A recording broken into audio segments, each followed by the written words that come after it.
Halo, Assalamualaikum warahmatullahi wabarakatuh dan selamat sore teman-teman semuanya. Oke, sudah kelihatan saya. Oke, Assalamualaikum warahmatullahi wabarakatuh dan selamat sore teman-teman semuanya sudah hadir di acara kita perencanaan keuangan di masa krisis.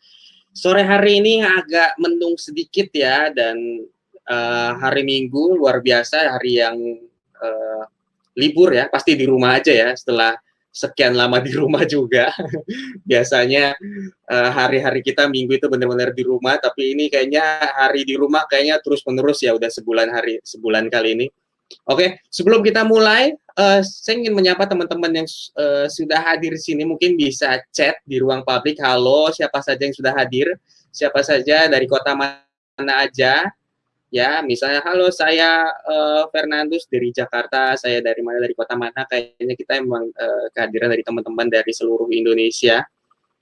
Halo, coba saya pengen tahu siapa saja yang sudah hadir di sini. Halo ya, oke, ada Zurot Roshida dari Lumajang, ada Om Fernandus juga, ada Adinda Sukma dari Malang. Oke, silahkan menyapa teman-teman di ruang publik. Sebelumnya saya akan memperkenalkan diri dulu. Nama saya adalah Bontot Pandawa Satria Jaka, bisa dipanggil Bontot Pandawa atau Mas Bontot, itu nama beneran.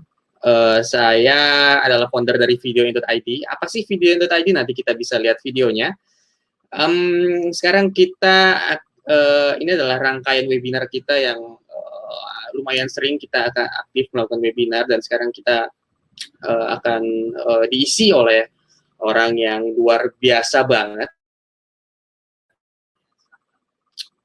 Namanya Mbak Dwi Wulandari. Beliau itu dosen perencana keuangan dan macam-macam, katanya sudah keliling dunia 5 benua sudah disinggahi, luar biasa.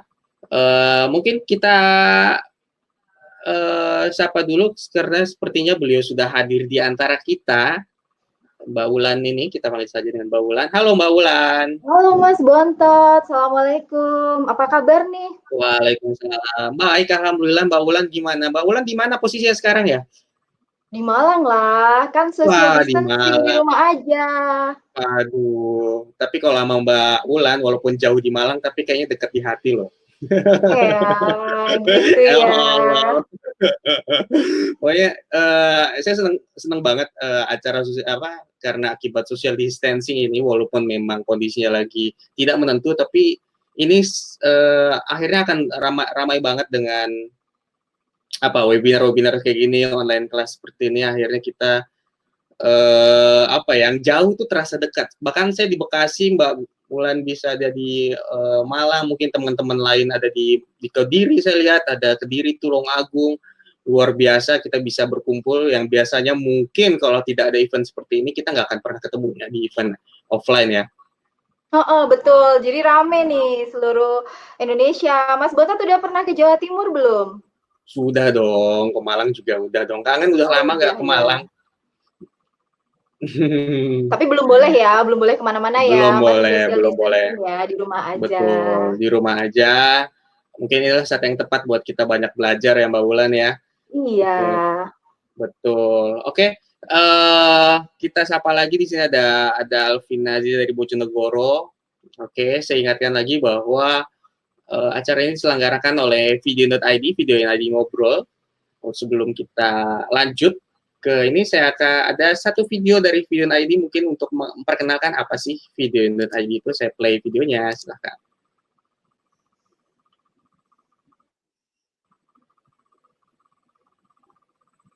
Perhatikan, detik ini semua konten brand keren prioritas pada konten video. Sedangkan Anda di waktu yang sama masih berkutat mencari vendor yang pas untuk pitching. Kalaupun ketemu, nggak pas budgetnya lah, nggak suka portofolionya, atau vendornya malah kabur. Pusing, itu Anda. Saya tidak. Karena saya mengenal Videoin.id, solusi online marketplace jasa produksi video. Dengan mengakses Videoin.id, Anda dapat memilih beragam jasa produksi video yang ditawarkan oleh vendor. Dengan harga yang transparan, lingkup pekerjaan yang jelas, serta beragam pilihan jenis atau style video dan vendor. Juga tentunya keamanan pembayaran. Nggak perlu banyak was-was deh, karena videoin.id juga dilengkapi sistem manajemen project yang mudahkan Anda dan vendor mengontrol proses produksi. Masih bingung? Enggak dong, langsung videoin aja di videoin.id.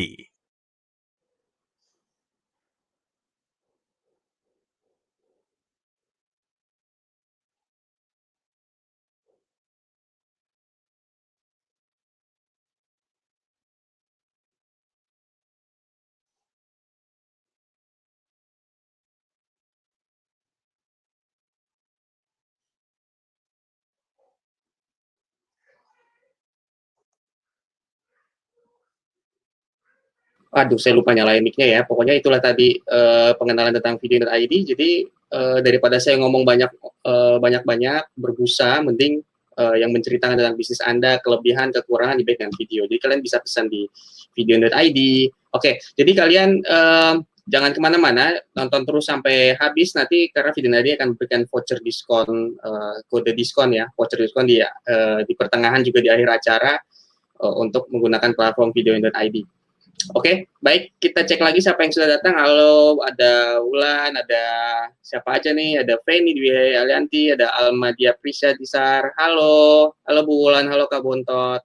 Oke teman-teman, sebelum kita mulai, mungkin nggak sabar, tapi ada hal penting saya ingin share, yaitu kita yang ingin tahu profil teman-teman. Di sini kita akan memberikan polling. Kita akan kasih kesempatan teman-teman untuk tinggal klik. Kita pengen tahu profil dari teman-teman yang sudah hadir pada sore hari ini ya. Yuk, oke, kita akan mulai start satu-satu. Kita kasih waktu 10 detik setiap pertanyaan untuk diklik di layar Anda atau di HP Anda ya.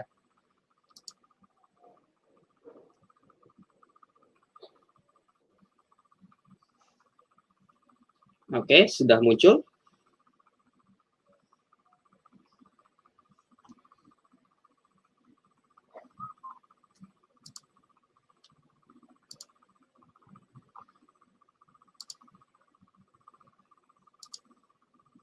Sebentar, dia posisinya saving. Kita coba ke polling kedua.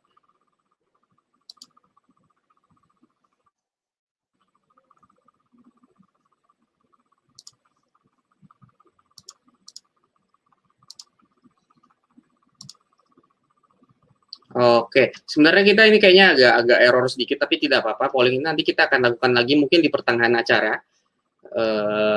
Kita akan coba lagi. Agak delay, mungkin entah karena ada sesuatu yang di luar kendali kita, tapi tidak apa-apa. Oke, untuk mempersingkat waktu, Mbak Bulan, kira-kira sudah siapkah untuk memberikan presentasinya yang luar biasa pada sore hari ini? Siap dong, kan udah banyak nih kayaknya yang pada nungguin nih ya. Iya, lumayan loh yang hadir hari ini, 100 orang lebih, gila. Mungkin nanti pertengahan sampai 300 orang nyampe. Ya, oke. Kita langsung saja ya Mbak Wulan ya. Oke, saya akan berikan slide-nya Mbak Wulan untuk memulai presentasi pada webinar malam hari ini. Silahkan Mbak Wulan, saya sembunyi dulu ya Mbak Wulan ya. Oke, terima kasih Mas Bontot. Assalamualaikum warahmatullahi wabarakatuh. Sore-sore gini ya, masih bisa ketemu.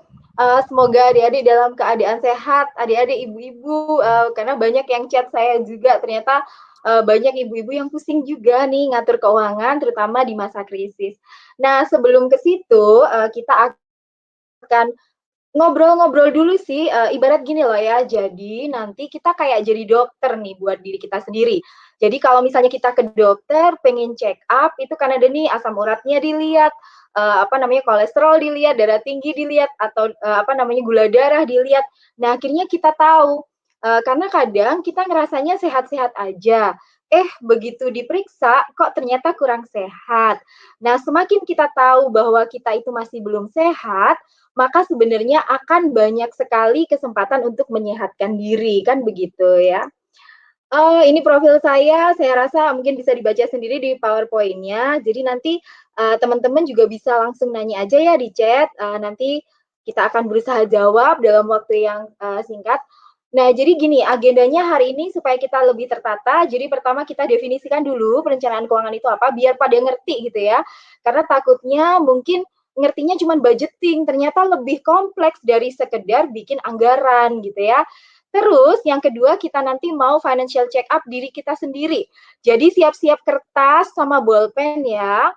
Nanti financial check up, kalaupun misalnya merasa, oh saya masih muda nih, belum punya apa-apa, coba dibantu check up orang tuanya, kakaknya, saudaranya, terutama yang udah berumah tangga nih ya, karena ini penting banget gitu ya. Ataupun jangan lupa simpan aja dulu ini, nanti bisa dipakai pada saat kita membutuhkan gitu ya. Jadi kalau check up itu apa aja sih yang kita cek? Terus yang ketiga, kita akan belajar ngadepin krisis nih, karena ini kan kondisinya krisis, banyak pusing, banyak ketidakpastian gitu ya. Terus nanti gimana sih caranya bikin skala prioritas supaya bisa lebih sehat dan langkah yang kita akan ambil. Nah, makanya harus diikutin dari awal karena nanti langkah tiap orang di akhir itu akan berbeda. Jadi end goals kita apa? Keluar dari sini paling tidak kita tahu apa yang harus kita lakukan buat keuangan kita setelah melakukan check up ya. Nah, kalau adik-adik atau teman-teman balik ke perencanaan keuangan itu sebenarnya apa? Jadi bisa dibayangkan kita semua pasti punya tujuan hidup yang mungkin akan beda-beda. Nah, jadi ini satu proses untuk mencapai tujuan hidup seseorang melalui pengelolaan keuangan secara terintegrasi dan terencana. Tujuan hidup apa saja? Jadi ini beda-beda ya. Karena kadang ada orang yang gini, saya pengen kaya raya. Saya nggak pengen kaya kok, saya pengen pas pengen ada. Saya cuman pengen apa namanya, yang penting bisa hidup cukup, nggak usah kaya-kaya banget. Nah, makanya tiap orang itu tentu saja tujuannya beda-beda. Nah, ketika tujuannya beda-beda, berarti alat untuk mencapai tujuannya pasti beda. Biasanya nih ya, yang umum nih orang pengen ada dana pendidikan buat anak, nanti pengen anaknya sekolah tinggi. Saya rasa umum ya, semua pasti pengen seperti itu. Terus menyiapkan dana hari tua bagi dia dan pasangan hidupnya. Kalau teman-teman tahu, zaman sekarang lagi heboh banget namanya sandwich generation.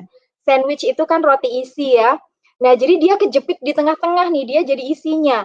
Karena apa? Dia harus biayain keluarga yang baru dia bikin, istri dan anaknya atau suami dan anaknya, tapi dia juga harus tetap menanggung kehidupan keluarganya. Jadi ayah, ibu, kakak, adik itu dia tanggung. Kalau mampu sih nggak apa-apa ya, tapi yang banyak adalah nggak mampu, tapi akhirnya kepaksa. Nah, kenapa ini terjadi? Karena biasanya orang tua tidak prepare gitu ya, untuk mempersiapkan dana di hari tua.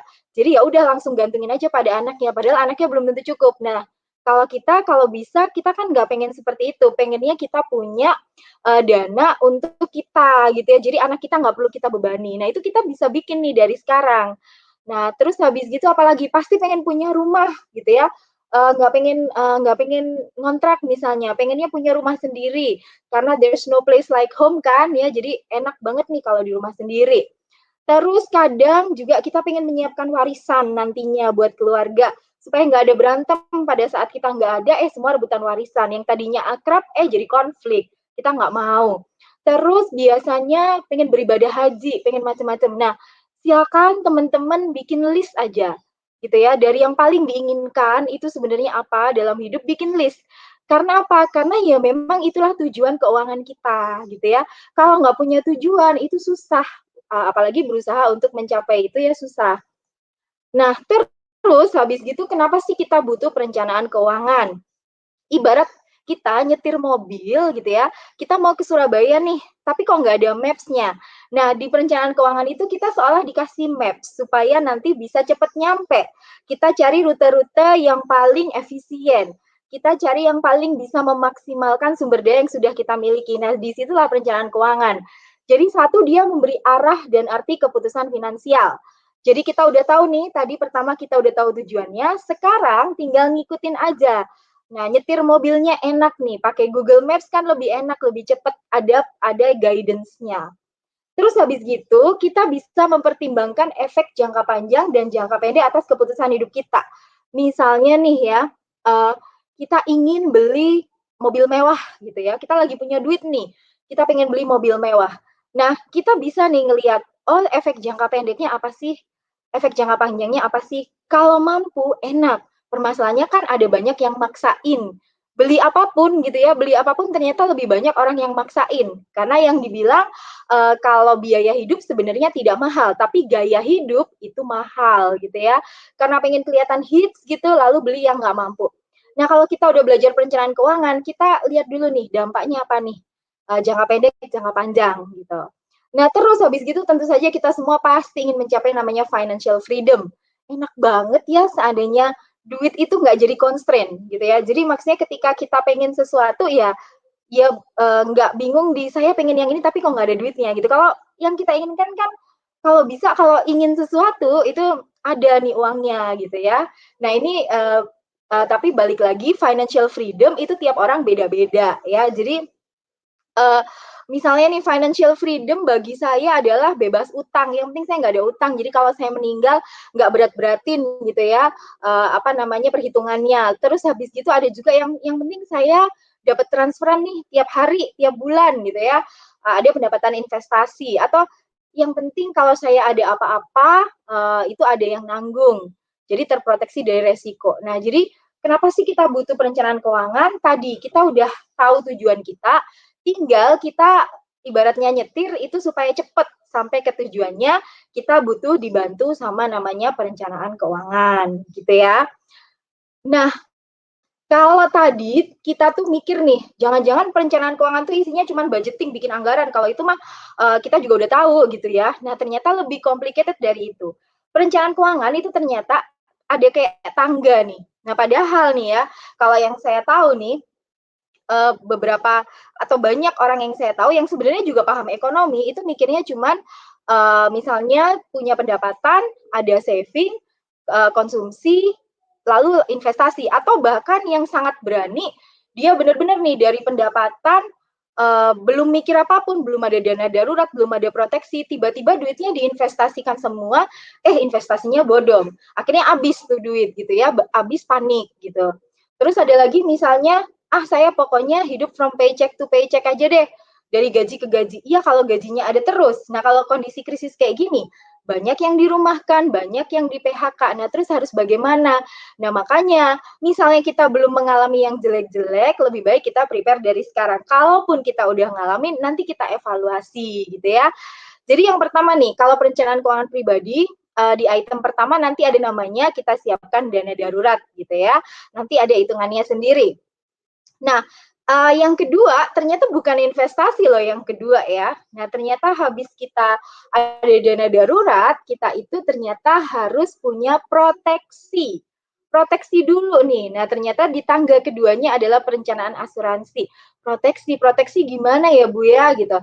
Logika gini aja deh, manusia itu sesehat-sehatnya bisa jadi nanti ada sakit. Jadi maksudnya gini, kalau memang nggak punya duit sama sekali ya, atau duitnya udah mepet, ya kita ambil yang bare minimum. Paling tidak dari sisi perencana keuangan, kalau asuransi itu yang penting adalah satu kesehatan. Entah itu ada yang mau ambil BPJS, teman-teman mau ambil BPJS atau apa, atau mau ambil yang lebih advance, silakan. Tapi ada proteksi. Jadi ketika sakit, ada yang biayain nih, karena sakit itu ngambil banyak banget loh dari penghasilan ya, sakit itu mahal. Kalau bisa memang jaga kesehatan, tapi juga harus tetap diproteksi. Dua, misalnya kita itu orang yang satu-satunya yang jadi orang mencari nafkah untuk keluarga. Pernah nggak ngebayangin kalau kita tiba-tiba meninggal? Yang itu sering banget terjadi ya, apalagi dalam kondisi seperti ini. Ketika kita meninggal, apakah orang-orang di sekitar kita itu akan bisa hidup layak? Masih bisa hidup layak kalau kita tinggalkan, mereka akan dapat income dari mana? Nah, itulah biasanya diperlukan misalnya asuransi jiwa. Nah, itu yang bare minimum nih. Nah, kalau mau nambah asuransi yang lain silakan, tapi intinya itu adalah proteksi yang paling minimum. Nah, baru kalau dana darurat udah ada, proteksi udah ada, naiklah kita ke investasi. Kenapa? Karena pasti kita ingin mengakumulasi kekayaan. Kita ingin melakukan alokasi aset gitu ya. Nah, jadi baru tahap berikutnya adalah perencanaan investasi. Jadi bagaimana sih supaya kita bisa lebih banyak punya aliran pendapatan atau streams of income. Mungkin saya udah sering tuh ya ngobrol, kalau misalnya meja itu kan kakinya jangan satu, meja itu kakinya yang banyak. Karena kalau kakinya satu, kakinya jatuh, jatuh semua. Kalau kakinya banyak, satu jatuh masih ada. Nah, bikin kaki ini dari mana? Bikin kaki Ya, bisa sih dari second job, third job, atau yang lain-lain. Tapi paling efektif bikin kaki itu dari investasi. Jadi ada sebagian yang kita investasikan supaya aliran pendapatan kita itu lebih banyak, lebih bisa berkembang. Habis gitu naik nih, habis punya investasi kita apa? Perencanaan hari tua. Aduh, masih jauh banget deh kalau hari tua gitu ya. Jadi kayaknya masih jauh banget. Enggak, karena kita bicara masalah waktu ya. Nah, jadi kalau kita melakukan perencanaan keuangan itu semakin panjang waktunya, beban ke kita itu nggak terlalu berat gitu ya. Jadi kalau bisa dimulai dari muda. Terus, jadi harus lakukan analisa kebutuhan dana dan pendapatan di hari tua. Terus habis gitu ngapain lagi nih? Perencanaan distribusi kekayaan, perencanaan waris. Jadi kalau kita nanti meninggal, kita mewariskan apa sih gitu ya? Kita hitung kekayaan, kalau bisa pajaknya jangan banyak-banyak. Ini yang legal ya, cara-cara yang legal. Karena memang ada item yang pajaknya besar, ada yang enggak gitu. Iya, aku Terus jadi habis itu apa? Perencanaan pajak. Nah, jadi apa? Pakai strategi pajak, maksimalkan deduksinya. Nah, itu tahap-tahapnya nih panjang. Nah, kalau misalnya biasanya sih bisa jadi satu webinar bisa satu tahap karena itu complicated banget. Nah, kalau sekarang kita cuma belajar dasar-dasarnya dulu. Nah, terus saya harus ngapain nih? Gitu ya, saya harus ngapain? Oke, kita harus paham dulu. Karena kalau nggak paham, nanti bingung. Kita harus paham, ada namanya aset, ada namanya hutang. Dan ternyata aset pun ada banyak pembagiannya. Kenapa? Pernah nggak dengar kisah seperti ini? Kerja di luar negeri, bisa kirim ke rumah, misalnya 20 juta sebulan. Bisa ngirim duit segitu banyak gitu ya. Lalu ketika pulang, berharap duit ini masih bisa menjamin sampai bertahun-tahun. Nggak taunya cuman beberapa tahun duitnya habis, padahal dia merasa udah beli aset. Permasalahannya adalah aset apa yang sebenarnya dia beli atau aset apa yang sebenarnya dia akumulasi. Nah, disinilah kita harus membedakan 3 tipe aset. Jadi kalau teman-teman nanti udah punya pendapatan, lalu ingin membangun aset, perhatikan dulu. Yang pertama, teman-teman bisa punya yang namanya kas atau setara kas. Jadi apapun nih yang berbau duit, yang tunai, yang gampang dicairkan. Jadi kalau misalnya tabungan, dia kan gampang dicairkan nih. Deposito, gampang dicairkan juga. Masuk di aplikasi-aplikasi seperti Saveit itu kan gampang dicairkan gitu ya. Jadi cairnya itu cepat gitu. Emas itu kan gampang dicairkan juga. Jadi apapun yang kalau kita punya itu pencairannya gampang. Kalau kita butuh itu besoknya bisa kita cairkan cepat gitu ya. Nah, terus yang kedua itu ada namanya aset pribadi. Nah, ini yang kita pakai, kita tempati. Nah, kadang kesalahannya di sini. Aset pribadinya ditingkatkan. Nah, padahal kalau aset pribadi biasanya nilainya tidak naik kecuali rumah ya. Nilainya tidak naik, tapi biasanya semakin berkurang. Jadi misalnya nih mobil, sepeda motor, perabotan. Nah, kan kita seringnya lebih fokus di situ. Memang tetap kita hitung sih dia sebagai aset pribadi ya, aset yang dipakai. Sekarang kita hitung nih memang. Jadi saya misalnya punya laptop, punya iPad, atau punya apa, itu tetap dihitung. Cuman kan nilainya terdepresiasi. Jadi jangan terlalu banyak di sini gitu ya. Nah, rumahnya biasanya rumah tinggal yang benar-benar kita tinggalin, itu masuk di aset pribadi. Beda kalau yang ini nih, ini aset investasi. Nah, inilah yang bisa bikin kita bisa dapat banyak nih. Bisa berlipat-lipat itu ada di aset investasi. Entah itu kita beli saham, kita beli obligasi, kita beli reksadana, beli rumah kontrakan, beli kos-kosan. Nah, kalau di situ itu namanya aset investasi. Nah, hari ini nanti kita belajar nih berapa sih persentase yang pas gitu. Jadi kalau kita nanti punya duit, itu kita nata asetnya enak. Jangan terlalu banyak di hal-hal yang terdepresiasi gitu ya. Abis ngerti aset, itu kita harus ngerti namanya utang ya. Nah, ini biasanya nih banyak yang kebelit-kebelit utang. Nah, satu misalnya utang itu biasanya ada kita bagi jangka pendek, jangka panjang. Nah, biasanya kalau kurang dari setahun tuh namanya jangka pendek. Kalau jangka panjang tuh panjang ya, lama, kayak KPR tuh 15 tahun. Nah, jadi bikin list nih, utang saya itu utangnya apa aja, atau misalnya ngitungin buat saudaranya atau orang tuanya utangnya apa aja. Nah, kalau pengen tahu kekayaan kita, namanya nilai kekayaan bersih. Berarti total aset dikurangi utang. Nah, kalau di sini minus, negatif, atau nanti saya kasih tahu rasionya ya, berapa idealnya. Nah, ini nih harus hati-hati nih, harus ditata lagi gitu ya. Nah, habis ngerti aset sama utang sama nilai kekayaan bersih, kita harus ngerti yang namanya arus kas masuk, duit yang masuk ke kita itu berapa gitu ya. Kadang tidak satu kali kan ya pemasukan itu, jadi ada kan kadang mungkin ada yang dapat bulanan dapat gaji, tapi misalnya kerja di bank kan juga dapat bonus tiap berapa bulan, dapat tunjangan, atau kita punya investasi saham jadi dapat dividen, punya obligasi jadi dapat kupon, lalu punya deposito jadi dapat pendapatan bunga, itu namanya arus kas masuk. Nah, itu kalau bisa kita catat ya, supaya kita ngerti duit kita yang masuk itu seharusnya berapa nih tahun ini gitu ya. Dan kita akan melihat nih dari tahun ke tahun itu ada peningkatan nggak di arus kas masuk kita. Nah, yang kedua adalah arus kas keluar. Nah, pengeluaran itu tetap kayak orang bisnis, kita bagi dua. Ada yang namanya pengeluaran tetap, ada yang pengeluaran variabel. Kalau tetap itu, mau apapun kondisinya kan tetap harus dikeluarkan. Mau ada pandemi, mau ada krisis, mau ada apapun, kalau cicilan KPR ya harus dibayar. Kalau premi asuransi ya harus dibayar. Nah, kalau bisa mulai dipisahkan nih, yang pengeluaran tetap yang mana, yang variabel yang mana. Nah, seharusnya nih, ada nilai bersih arus kas masuk. Berarti duit yang masuk ke kita dikurangi duit yang keluar. Itu totalnya berapa? Kalau bisa jangan sampai defisit ya. Kalau defisit kan berarti nanti harus utang. Ya, jadi ini kita ngomongin secara individu. Maksud saya, kita selama ini mungkin terutama yang di ekonomi gitu ya, ngomongnya itu negara mulu ya, padahal sebenarnya kita juga bisa nih bikin negara lebih baik dengan memperbaiki diri kita sendiri dulu. Bayangkan kalau seluruh populasi ini keuangannya sehat, ya mana ada sih kekacauan secara ekonomi gitu ya, karena apapun yang terjadi di level makro atau agregat itu kan juga salah satunya penjumlahan dari level individual. Jadi kalau memang kita nggak bisa merubah negara, at least kita rubah diri kita sendiri dan bagaimana cara kita menyikapi uang ya. Nah, terus habis gitu tadi saya bilang tadi pegang bolpen sama kertas. Kenapa? Nah, karena kita bisa melakukan ini evaluasi. Ibarat sakit nggak perlu ke dokter deh, kita cek dulu. Jadi kalau di rumah ada termometer kan cek suhu nih. Atau kalau misalnya takut berat badan saya naik nggak ya nih habis social distancing, punya timbangan. Nah, sama ini kita melakukan evaluasi.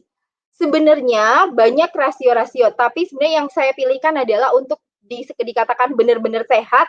Ini yang paling perlu teman-teman pahamin ya. Jadi pertama, silakan tadi kan sudah tahu asetnya berapa, hutangnya berapa. Nah, rasio perbandingan hutang terhadap aset itu kita dapat dari total utang kita ada berapa, kita bagi dengan total aset. Kalau itu di atas 50%, sama sekali tidak sehat. Hidupnya udah harus lebih berhati-hati. Ya, idealnya rasio ini harus kurang dari 50%. Jadi semua hutang kita dibagi aset kita tadi harus kurang dari 50%. Kalau lebih, hati-hati nih. Udah mulai merah nih keuangannya ya. Terus, yang kedua adalah rasio likuiditas. Berarti seberapa kuat sih kita menghadapi kondisi tanpa pemasukan misalnya. Nah, jadi hitung tadi kas atau setara kas. Jadi kalau punya duit tunai di dompet, punya tabungan, punya deposito, punya emas, itu kita jumlahkan. Kas atau setara kas kita jumlahkan, lalu kita bagi dengan pengeluaran bulanan kita. Jadi kalau bisa memang tiap bulan itu nulis pengeluarannya berapa. Nah, idealnya kita punya kas itu 3-6 kali pengeluaran bulanan. Artinya apa sih? Artinya kalau kita di PHK, dirumahkan, nggak punya pekerjaan, eventnya di cancel, kita masih bisa hidup dengan nyaman selama 3-6 bulan sampai kita mendapatkan pekerjaan baru lagi. Itu di kondisi biasa nih. Nah, bagaimana kalau di kondisi krisis yang kita nggak tahu nih sampai kapan pandemi ini? Atau bahkan kalau pandeminya selesai bisa jadi masyarakatnya masih trauma nih. Nah, kalau kita kerja di industri seperti pariwisata, hotel, convention, jasa, wedding organizer, nah ini kan udah berasa banget nih. Saya kira-kira akan dapat pekerjaan kapan lagi ya? Job saya balik kapan lagi ya? Nah, itu kalau bisa bahkan punya 12 kali pengeluaran bulanan. Nah, sekarang coba hitung-hitung, punya nggak kas atau setara kas tadi, tabungan, deposito, emas, punya nggak di atas sampai 12 kali pengeluaran bulanan. Ya ini kita pakai logika bahwa biasanya di kondisi normal untuk bisa menemukan pekerjaan baru sampai dapat income baru bisa 3 sampai 6 bulan. Sehingga itulah kenapa harus 3 sampai 6 kali. Tapi di kondisi krisis bisa lebih lama lagi cari kerjanya kalau bisa 12 kali. Nah, next kita punya rasio apa lagi nih? Rasio kemampuan pelunasan hutang non-KPR. Gini, kalau hutang KPR itu kan sebenarnya bisa dibilang hutang yang lumayan produktif gitu ya. Kenapa? Karena nilai rumah kan terus-menerus naik. Tapi kadang kita juga ngutang yang lain-lain nih. Ngutang HP, nyicil laptop, nyicil spray, nyicil Tupperware, nyicil panci, macem-macem gitu kan ya.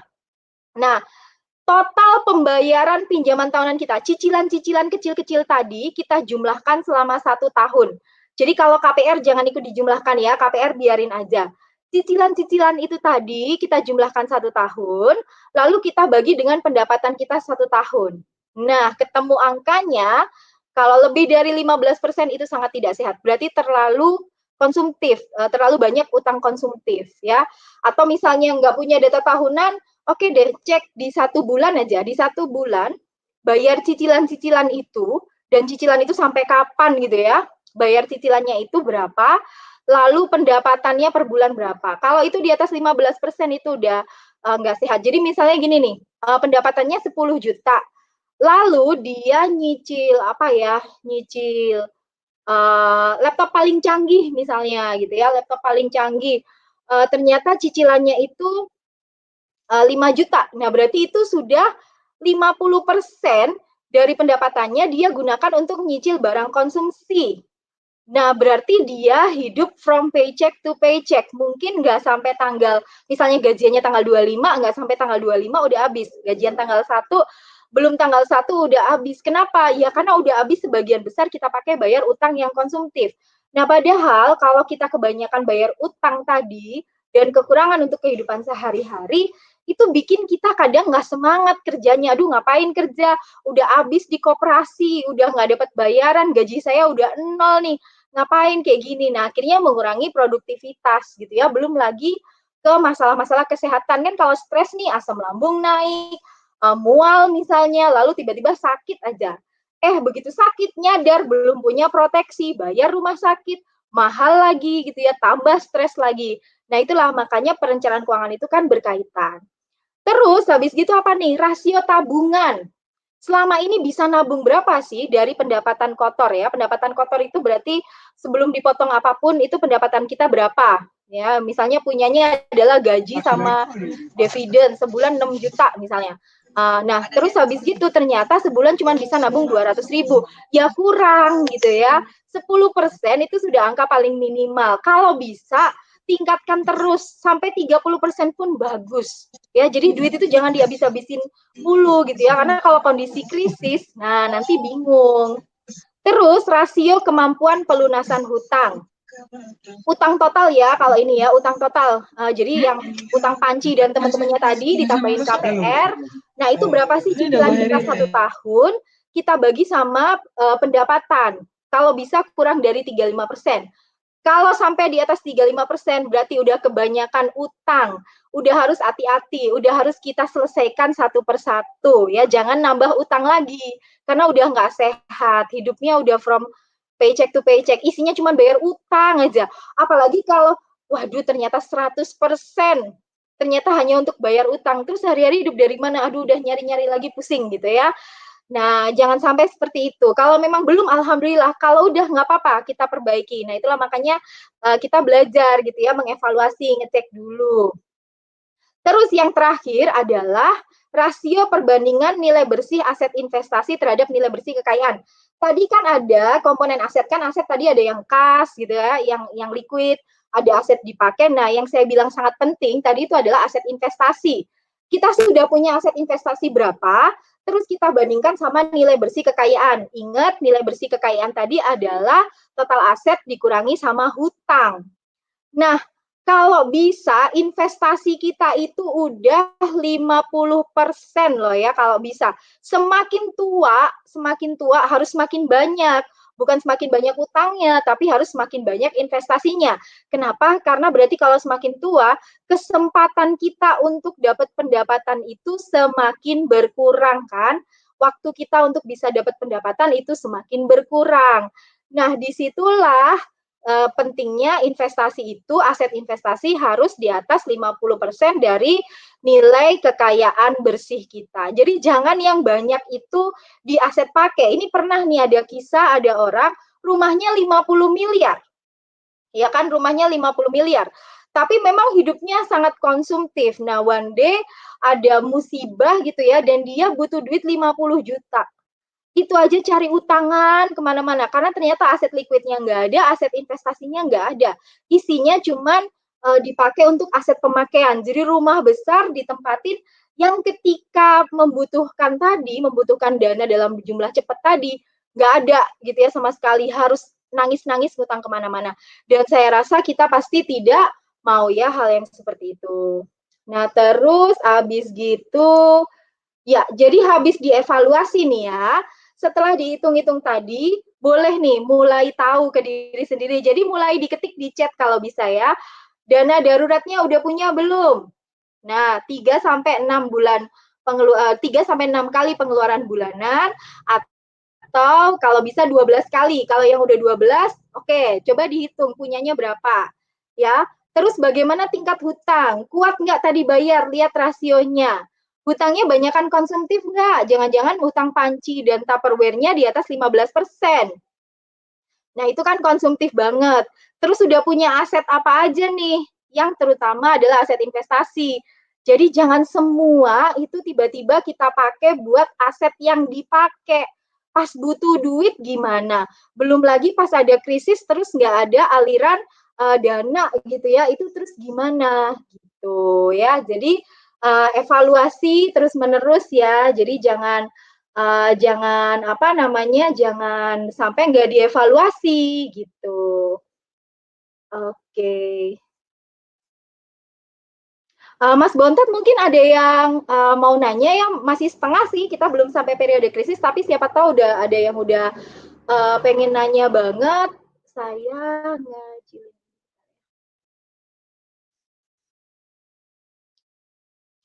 Oke, ada nggak yang udah mau tanya gitu?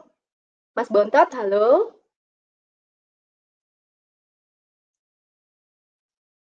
Atau mau dilanjutkan ya Mas Bontot? Ataukah ditanya?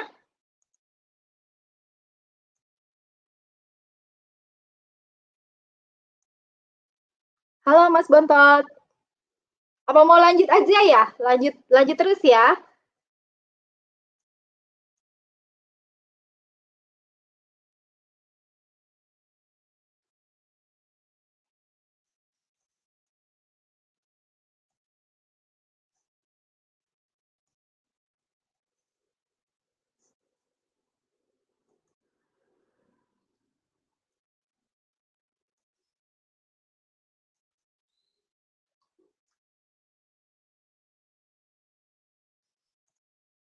Mas Bontot, boleh gabung dulu nggak? Jadi boleh gabung nggak? Siapa tahu ada yang udah nanya-nanya.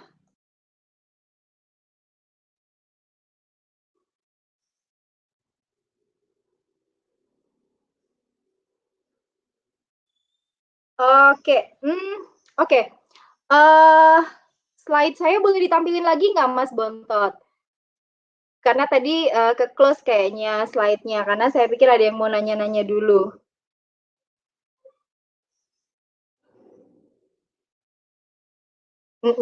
Ya, terima kasih ya. Berarti belum ya, belum Q&A ya. Oke, kita lanjut dulu. Nah, terus habis gitu yang kita hadapi sekarang kan kondisinya agak berbeda nih. Nah, kondisinya kondisi krisis kan ya. Kondisinya adalah kondisi krisis. Nah, kondisi krisis itu yang bagaimana sih? Kondisi krisis itu macam-macam nih ya. Selama saya hidup, saya udah menghadapi berbagai krisis. Ada krisis moneter, ada tahun 98, 97, 98, krisis global tahun 2008, 2009. Nah, kalau sekarang ini krisisnya diakibatkan oleh pandemi. Ini pertama kali sih saya ngalamin dalam hidup saya dan semoga nggak ada lagi gitu ya. Nah, ini terjadi nih krisis yang sangat sangat masif ya mempengaruhi kondisi kita saat ini dan orang benar-benar nggak nyangka. Jadi maksudnya gini, kalau di krisis moneter dulu kita udah merasa nih, waduh tanda-tanda nih mau ada apa gitu ya. Di krisis global kita udah ngerasa juga. Nah di pandemi itu saya masih ingat banget ketika besoknya diperlakukan social distancing itu saya masih di bis ya, di perjalanan habis ada acara di kantor, itu tiba-tiba malamnya kita dengar bahwa besok anak-anak kita harus sekolah di rumah, kita semua harus kerja dari rumah, dan itu mengagetkan sekali ya. Nah, sejak itu bergelimpanganlah banyak sekali yang terdampak ya. Apalagi misalnya di industri pariwisata, hotel, restoran. Kebetulan saya regional chief economist untuk salah satu bank. Saya harus bikin analisa nih tentang sektor-sektor yang sangat terdampak ya, transportasi, penerbangan, apapun yang berhubungan sama jasa, restoran yang dine in itu terdampak semua. Dan ini kita yang shock kaget, mungkin sebagian nggak prepare gitu ya.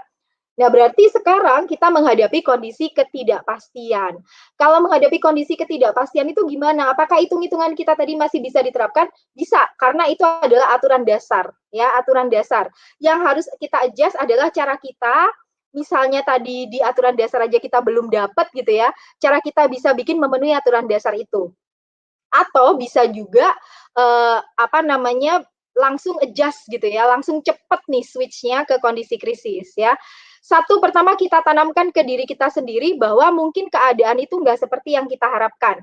Mungkin ada banyak ketika kita Desember tanggal 31, 1 Januari kita bikin banyak sekali harapan gitu ya. Kita bikin banyak sekali harapan, ada wishlist yang sampai saat ini mungkin bahkan satu pun nggak ada yang tercapai, bahkan yang tahun lalu bagus tahun ini bisa jadi turun, mungkin ada banyak yang seperti itu. Itu kita harus peace of mind dulu, kita harus atur kondisi pemikiran kita bahwa nggak apa-apa. Ini memang kondisi yang tidak diprediksi, mungkin keadaan tidak seperti yang kita harapkan. Nah, cuman kita adjustment-nya harus cepat nih. Turunin dulu deh ekspektasinya, jangan semua minta ideal gitu ya, di semua hal. Aduh, pendapatan saya kok jadi berkurang, banyak semua juga ngalamin. Tadi jangankan industri terdampak, kami aja yang pegawai negeri gitu ya, yang dibayar tiap bulan, ternyata itu juga ngalamin gitu. Apa? Tunjangan mungkin nggak dapat, bonus nggak ada, padahal biasanya bonus itu untuk masukin anak sekolah gitu ya, kalau nggak punya tabungan pendidikan, panik kan? Terus habis gitu udah job-job mungkin banyak cancel, ataupun kalau terlaksana bayarannya entah kapan gitu ya. Itu terjadi kok, banyak semua ngalamin, sehingga turunin dikit ekspektasi, karena ini ibarat kita biasa nyetir di jalan tol, tiba-tiba kita beloknya salah, bukan salah sih ya memang jalan tolnya tiba-tiba kena gempa aja, tiba-tiba kita harus nyetir di jalan-jalan berbatu, jadi tentu saja rasanya itu nggak akan seenak kalau kita jalan di jalan tol, tapi kan kita tetap harus berusaha mencapai tujuan gitu ya. Nah, di sini kita harus lebih pandai nih ngatur anggaran. Jadi budgeting yang dasar. Apa sih biasanya kita lakukan substitusi. Ya, ekonomi itu selalu dua sisi, tenang aja. Jadi kalau misalnya nih biasanya saya pengeluarannya segini, tapi kok ternyata income saya sekarang turun jauh, maka kita harus lakukan banyak substitusi. Mana yang nggak perlu, nggak usah dipenuhin terlebih dahulu. Tapi kalau itu perlu, kita penuhin. Tapi misalnya memenuhinya ada cara yang lebih murah supaya bisa jadi ada uang lebih untuk dana darurat, lebih baik lakukan yang seperti itu ya. Karena kalau kita lihat barang di dunia itu kan ada klaster-klasternya ya. Jadi barang itu ada kelompoknya, semua ada segmennya. Mungkin kita harus turun segmen sedikit, nggak apa-apa. Yang penting kita bisa survive gitu ya. Terus habis gitu, jangan lupa lebih kreatif lihat peluang. Apa yang kita bisa? Kehilangan pekerjaan di sektor saya bisa masuk ke sektor mana? Dan ini memang butuh teman-teman yang memang mentalnya kuat gitu ya. Jadi butuh teman-teman yang kreatif. Switching saya kemana nih? Saya harus switch kemana nih yang saya lihat ada peluang gitu. Jadi jangan meratapi diri, jangan bingung nih ngeratapin diri terus akhirnya malah berantakan semua, dana darurat udah habis, nggak bisa ngumpulin lagi nanti gitu ya. Nah ini juga waktu kita untuk merefleksi bagaimana pengaturan keuangan selama ini. Jangan-jangan nih kita terlalu banyak kredit barang konsumsi. Jangan-jangan kita sering beli-beli yang nggak perlu. Jangan-jangan kita hidup di atas pendapatan kita. Makanya tadi cek lagi, pakai tadi ya tools-toolsnya tadi. Nah ini adalah kondisi namanya survival mode ya. Jadi kita evaluasi dulu nih. Kalau saya hidup itu apa sih yang benar-benar penting, yang harus dipenuhin, kalau nggak dipenuhin ini nggak bisa. Tapi kalau misalnya barang itu kalau nggak dipenuhin pun nggak apa-apa, ya nggak apa-apa gitu, jangan dipenuhin dulu. Jadi evaluasi dulu apa yang benar-benar penting. Jadi apa sih yang harus kita bayar, kalau misalnya saya bisa cari versi murahnya, cari yang versi murahnya gimana caranya gitu ya. Tadi yang pengeluaran tetap itu kan pengeluaran yang pasti tetap dibayar, tadi kan ada. Nah, cek lagi tuh ke list tadi, kira-kira apa sih yang kita tetap harus bayar gitu ya. Dua, kita mengevaluasi lagi sumber pendapatan. Jangan-jangan memang kita selama ini hidup dari single income, nggak pernah bikin investasi supaya ada streams of income yang lain. Disinilah kita saatnya mulai nata, supaya nanti income kita tidak habis begitu saja semua untuk konsumsi, atau untuk beli aset, tapi asetnya juga aset pakai, yang nilainya terus-menerus mengalami penurunan ya. Terus habis gitu dana darurat tadi penting banget kan, begitu seperti ini semua orang baru ngomongin nih, ternyata penting ya dana darurat. Dulu dikasih tahu dana darurat, enggak, saya langsung investasi. Nah, ternyata sekarang investasi pun banyak yang mengalami penurunan. Nah, makanya step-stepnya diikutin.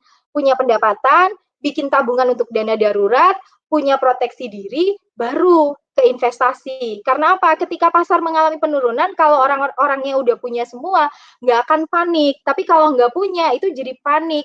Akhirnya apa? Investasi yang turun setengah langsung ditarik, ya tambah habis gitu ya. Nah, itu yang sangat harus diperhatikan. Terus mengevaluasi hutang. Ya misalnya nih, kita ternyata hutangnya konsumtif dan itu banyak, dan sekarang tidak ada streams of income lagi yang kita bisa lunasin. Hutang itu gampangnya, paling penting itu lunasin dulu yang bunganya paling tinggi, itu kita selesaikan dulu. Ya, jadi maksudnya kalau misalnya kita punya kartu kredit beberapa gitu ya, yang kita selesaikan yang bunganya paling tinggi dulu, kita perbanyak cicilannya. Nah, kalau itu habis tutup, baru pindah nambahin cicilan terus. Tapi memang benar-benar harus komitmen di sini. Jangan juga gali lubang, tutup lubang. Mau bayar utang kartu kredit, ternyata ngambil utangan lagi yang lain, misalnya dari pinjaman online, yang ternyata bunganya juga lumayan besar gitu ya. Kemarin saya ada baca cerita gitu, di mana saking paniknya, dia benar-benar butuh uang, dia panik gitu ya, lalu dia baca iklan pinjaman online. Nah, herannya nih ya, saya nggak tahu tapi namanya orang panik ya, sama si pinjaman online dibilang, saya ACC kamu segini, tapi kamu transfer ke saya dulu nih, segini, karena ini untuk biaya administrasi, dan itu jumlah transfernya lumayan besar gitu ya. Jadi ini orang mau ngutang buat nutupin utang-utang dia, malah ketipu, karena dia akhirnya setor uang sama pinjaman online tadi, yang setelah dia cek, itu ternyata memang itu satu modus penipuan. Nah, itu makanya harus hati-hati di situ. Memang kalau kondisi panik kan sering yang terjadi adalah kita tidak mencerna informasi dengan baik, nggak cek and recheck gitu ya, lihat iklan main diklik aja, terus akhirnya malah kehilangan uang. Nah, terus evaluasi lagi portofolio investasi. Namanya investasi kan ada tujuannya nih. Misalnya tujuannya jangka panjang, kan kita akan memilih di saham. Nah, jangan panik lalu sahamnya ditarik semua di kondisi gini, toh uangnya masih kita butuhkan 5 tahun lagi gitu ya. Biasanya dalam krisis itu pasar tetap rebound kok ya. Kalau melihat sejarah-sejarah dalam setahun 2 tahun itu akan balik ke kondisi malah di atas dari ketika sebelum turun gitu ya. Kalau mau lihat memang salah satunya IHSG kita itu kan kayak balik di IHSG tahun 2000 berapa ya, 12-an ya, kayak 8 tahun yang lalu kayak balik 8 tahun. Tapi biasanya sih kalau melihat sejarah setahun 2 tahun akan balik dengan nilai yang lebih besar. Jadi kalau butuhnya masih 5 tahun ya jangan itu yang ditarik dulu, makanya dievaluasi portofolionya tadi. Udah bener nggak saya? Kalau saya butuhnya jangka panjang, apakah saya investasi di instrumen jangka panjang? Kalau saya butuhnya jangka pendek, ya investasinya di instrumen jangka pendek yang tidak terlalu beresiko, tapi hasilnya juga nggak banyak gitu ya. Kalau mau sih nanti kita ada bolehlah webinar khusus investasi nih, punya duit segini buat apa. Tapi make sure dulu dana darurat udah punya, proteksi udah ada, baru mikir investasi ya. Jangan kebalik-balik gitu. Terus habis gitu mencari peluang gitu ya. Nah, mencari peluang itu ya memang nggak semua orang bisa. Tapi ada juga kok yang cepet banget. Sekarang nih yang berpeluang laku ini industri apa sih? Saya bisa apa sih? Ada nih teman-teman yang dulunya penjahit, ternyata kan sekarang baju nggak terlalu laku karena dianggap ya nggak primer gitu ya. Orang masih bisa survive, tuh mau pakai baju bagus-bagus, mau kemana kan di rumah aja. Nah, ternyata dia langsung switch nih, bikin jilbab yang ada maskernya sekalian, bikin masker dan yang lain-lain. Nah, akhirnya bisa survive gitu ya. Atau kemarin ada bikin hand sanitizer dan macam-macam. Atau ada yang tiba-tiba switch ke catering karena ibu-ibu udah pada di rumah aja nih. Bingung apalagi masak. Nah, akhirnya dibikinkan menu-menu masakan catering. Nah, itu lebih convenient, lebih mudah gitu. Jadi intinya lihat bakat kita dan cari peluang. Terus habis gitu ini penting banget, bikin skala prioritas gitu ya, yang sering kita itu ngikutin hati, tapi nggak pakai mikir gitu ya, atau ngikutin gengsi karena ingin diterima di satu lingkungan. Nah itu jangan gitu ya, kalau udah kondisi krisis gini toh yang menolong kita ya salah satunya ya diri kita sendiri gitu ya. Semua orang kan sibuk juga buat nolongin nih dirinya dan keluarganya, gimana supaya bisa survive. Nah, kalau kita beli-beli apa-apa karena gengsi, jualnya juga susah sekarang, karena orang juga sama-sama nggak punya duit, mau dijual di mana gitu ya. Jadi bikin skala prioritas sih, kebutuhan saya itu apa aja sih, yang kalau nggak saya penuhi itu berbahaya, ya berarti harus saya penuhi. Tapi kalau hanya keinginan gitu ya, tunda dulu lah ya, karena kita nggak tahu nih kondisi seperti ini akan berlangsung sampai kapan. Nah, terus habis gitu jangan lupa ya selalu nih di ekonomi bedakan keinginan sama kebutuhan. Gampangannya kan manusia itu biasanya butuh makan kan maksimal 3 kali sehari, itu kan kebutuhan badan ya. Butuh kalori supaya bisa tetap beraktivitas gitu ya, bisa olahraga, bisa kerja, bisa macam-macam. Cuman kita kadang pengen makannya 5 kali. Nah, itu namanya keinginan gitu ya. Jadi sekarang mulai menempatkan kebutuhan mana, keinginan mana. Terus buat skala prioritas yang harus saya penuhi dalam jangka pendek yang mana. Yang masih bisa nanti gitu ya. Jadi sekarang kan kita di survival mode, bertahan dulu. Terus balik lagi tuh evaluasi nih sumber penghasilan. Udah bener nggak gitu ya. Kalau bisa jangan hidup dari satu penghasilan. Ciptakan lebih banyak streams of income atau aliran-aliran penghasilan. Apa yang bisa dijadikan ladang penghasilan, jadikan. Nggak usah malu-malu, udah kayak gini nih semua orang survival mode, jadi nggak usah gengsi, nggak usah malu gitu ya. Next, jangan panik. Kalau panik tidak menyelesaikan masalah, kayak tadi, panik malah dapat penipuan dari pinjaman online tadi gitu ya, malah ditipu karena panik. Sekarang tetap kita berpikir dengan kepala dingin nih. Jadi apa sih yang perlu kita lakukan gitu ya, benar-benar berpikir dengan kepala dingin. Nah, ini penting banget nih ya, karena dulu mungkin kita meremehkan ini, meremehkan dana darurat. Sekarang, kapanpun ada sumber buat ngisi dana darurat, isi terus dana darurat ya. Bahkan kalau ada barang-barang kita yang nggak pernah kita pakai berbulan-bulan, barang itu hitungannya sih biasanya ya kalau kayak adik-adik ngikutin Marie Kondo gitu ya, yang tentang minimalisme atau decluttering, barang itu kalau kamu udah nggak ketemu barang itu selama 6 bulan dan nggak membutuhkan dan baik-baik aja, berarti sebenarnya kamu nggak membutuhkan barang itu. Nah, kalau barang itu bisa kamu jual, ya udah jual aja. Untuk apa? Ya untuk survival, terutama kalau dana daruratnya 0 gitu ya.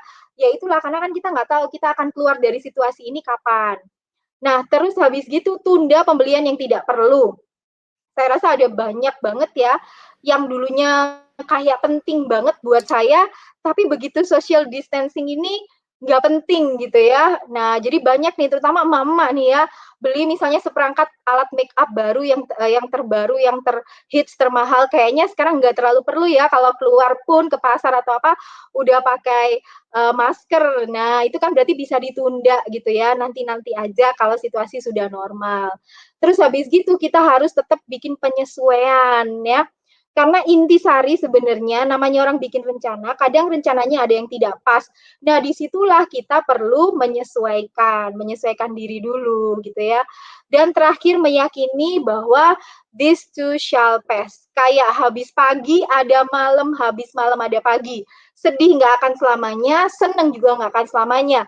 Jadi ini pasti berlalu, tenang aja. Cuman selama menunggu sampai berlalu ini, kalau bisa kita udah perbaiki keuangan kita.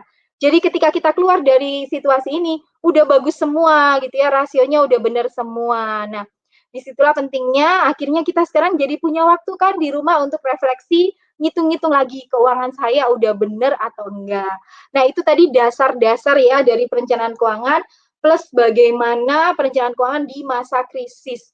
Itu dasarnya dulu. Kalau memang pengen mendalam, ya memang nggak bisa selesai dalam satu sesi gitu. Bisa jadi tiap langkah tangga tadi bisa harus satu sesi. Asuransi gimana, investasi gimana, itu sendiri-sendiri. Tapi referensinya dari tahu, dan sekarang teman-teman pun bisa ngecek yang di rumah, ngecek udah gimana nih rasio saya.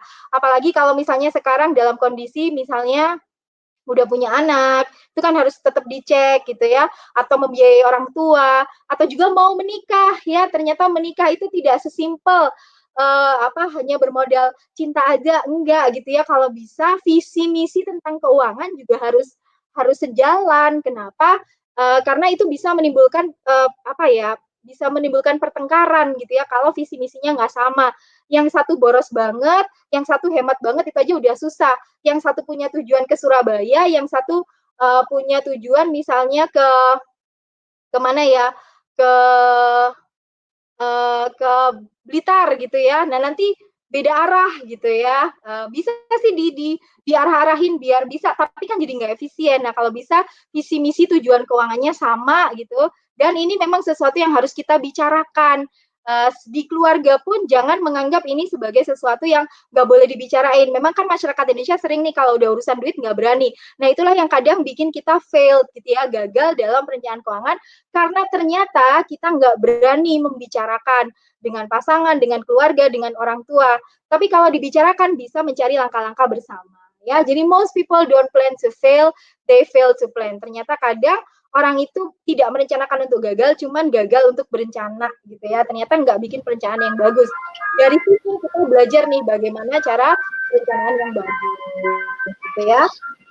Silakan boleh next ya Mas Bontot, silakan. Oke, tepuk tangan dulu buat Mbak Wulan. Gila, keren banget. Semuanya jelas, padat ya. Sorry banget tadi sempet ngilang ya. Saya ingin nyambung dikit soal barusan nih ngomongin tentang pernikahan. Kayaknya memang kalau saran saya sih mungkin menikah saat ini aja langsung. Jadi orang nggak langsung sederhana ya, langsung ijab kabul aja. Jadi lebih hemat. Terus gitu ya, tapi irit duitnya bisa iya. dana, betul, lebih irit, nggak perlu pakai Lumayan, acara gitu. yang gede-gede.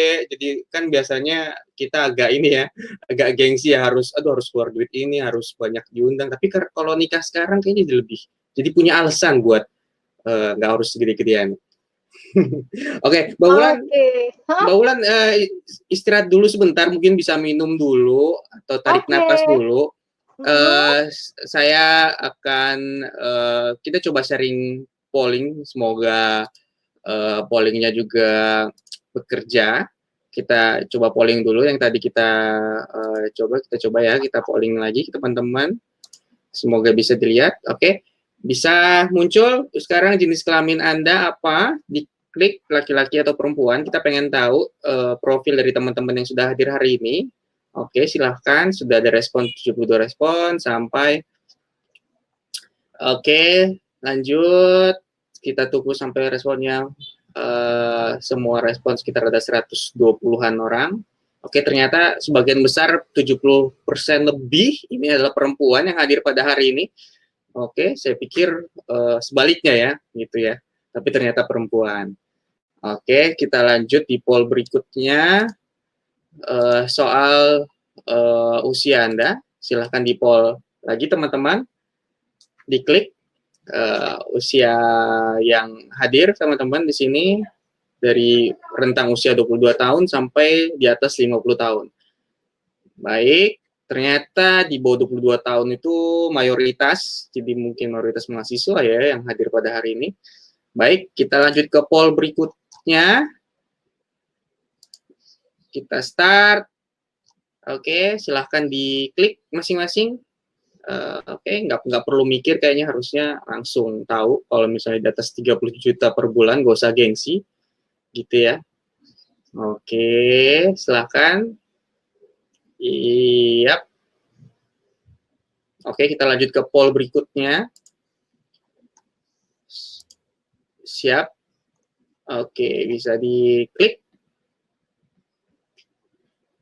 Ini pentingnya, Mbak Wulan, pentingnya kita poll ini karena kita pengen mendefinisikan siapa sih target audiensnya Mbak Wulan. Jadi kita bisa memberikan solusi yang mungkin lebih lebih terarah dari apa yang kita bicarakan. Mungkin untuk selanjutnya.